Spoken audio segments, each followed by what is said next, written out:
Here at AskMetalMax.com, I'm committed, no, I'm determined to bring you some of the most amazing things, heavy metal, hard rock related, during the time of this COVID-19 pandemic.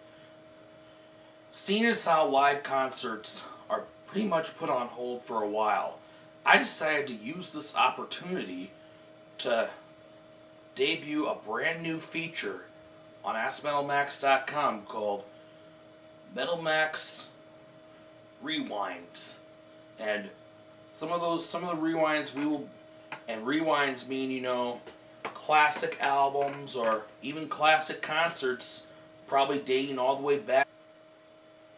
The idea is to, when I show you these concert clips, and they could be from anybody, from bigger bands to even underground, regional, local bands from around the Madison area. The point of talking about some of these awesome concerts is to, not so much to remind you of what was. A lot of you pumped up for when live shows do start happening again, which I'm hoping, will be later in the year or early next year or whenever they start up. But do know this: no matter what goes on during the time of this crisis, I will always be here to deliver amazing quality content, and Metal Max Rewind aims to fulfill that part of the mission.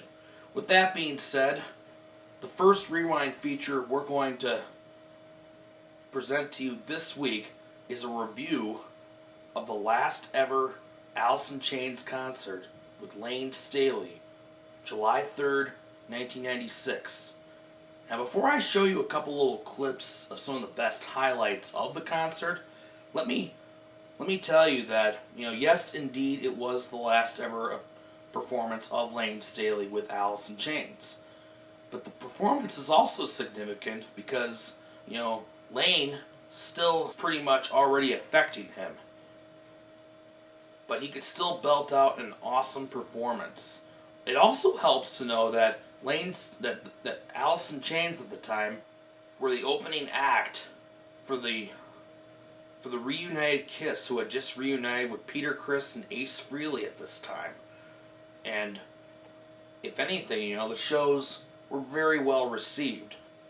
Talking about the July 3rd, 1996 concert in Kansas City, Missouri. Now, obviously, what they do is they start off with an awesome rendition of the tune Again, a song that would actually be played definitely a lot more during the, once they got back together with new vocalist William DuVall.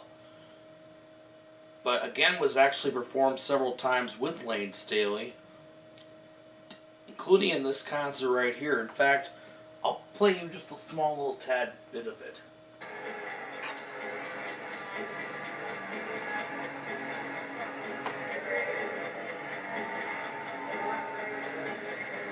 Notice Jerry right there is actually, keeping a close watch on Layne Staley here. It's because he was very concerned for Layne and his health at the time. But, but at the same time, he does a very good job on the guitar here. We continue.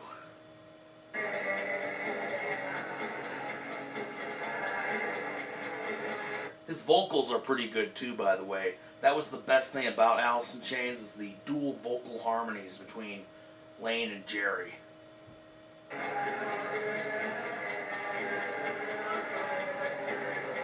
Mike Inez is really doing good here too. And of course the drummer is Sean Kinney.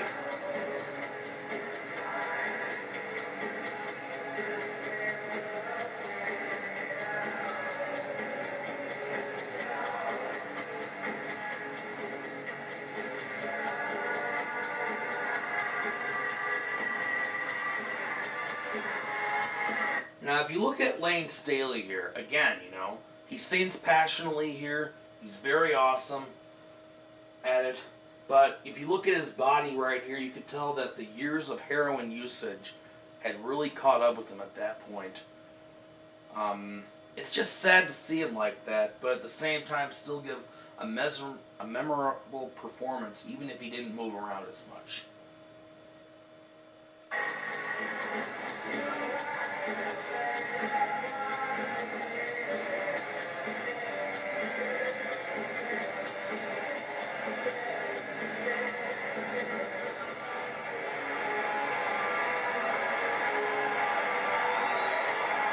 The crowd's going real wild here too. Seriously, if I had gone to this show at that time, I probably would have gone just for Alice in Chains.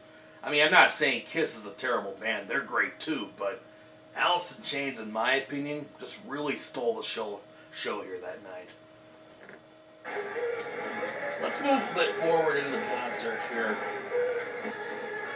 This is an awesome guitar solo from Jerry Cantrell here when they're doing the song Them Bones. Looks awesome, huh? Grunge didn't have to be lack of guitar solos all the time, folks.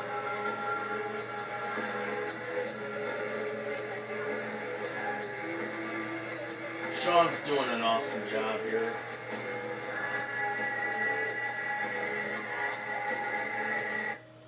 Let's fast forward here. Rooster sounds very somber here, you know?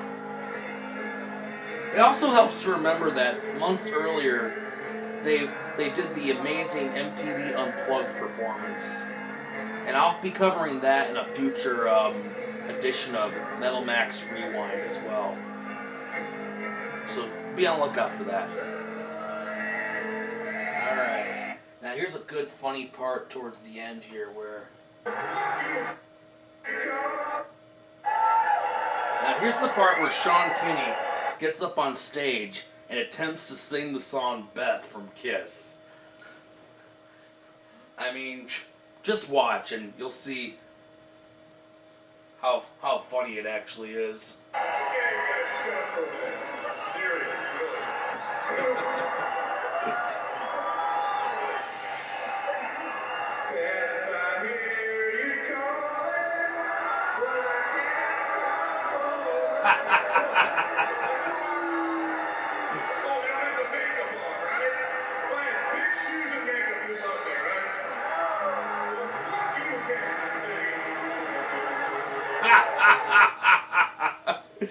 Classic Sean Kinney humor at its finest here, folks.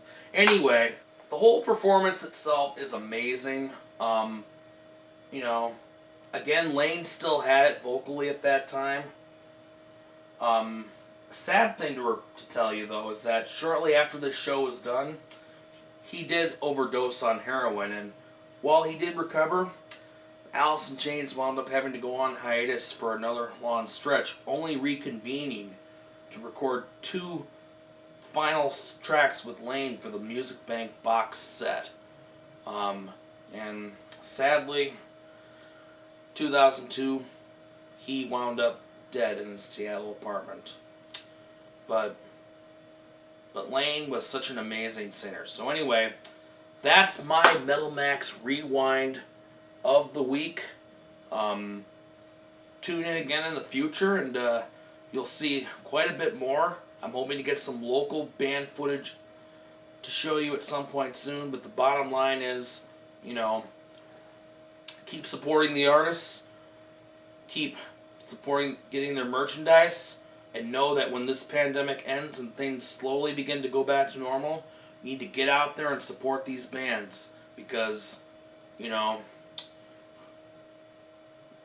I know I'm going to. So, with that being said, I'm gonna watch a little more of this. I'm gonna watch a little more of this live footage, but always remember 666, the number of the beast, and I will see you next time for another exciting Metal Max blog.